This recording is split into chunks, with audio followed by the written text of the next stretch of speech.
Everyday routine ng isang ina ang magluto araw-araw ng ulam.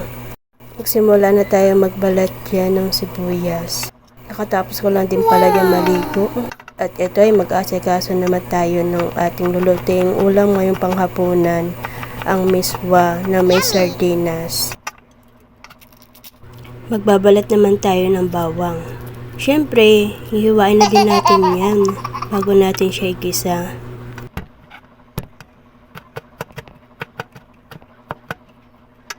Ayan, tapos na tayo maghiwa ng bawang sibuyas. Ayan ang ating mga kakailanganin.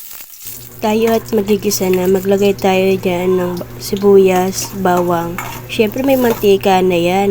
Lagay ang bawang sibuyas. Then ibuhos na natin ang sardinas. Halo, then takpan natin. After kumulo, ayan na siya. Lagyan naman natin ng tubig. Then takpan. At ito na nga at kumulo na. Isunod naman natin ilagay ang ating miswa. Yan. Ibuhos natin siya guys. Halo. Then lagyan na natin siya ng paminta, asin. Then halo again. Halo. Okay na to.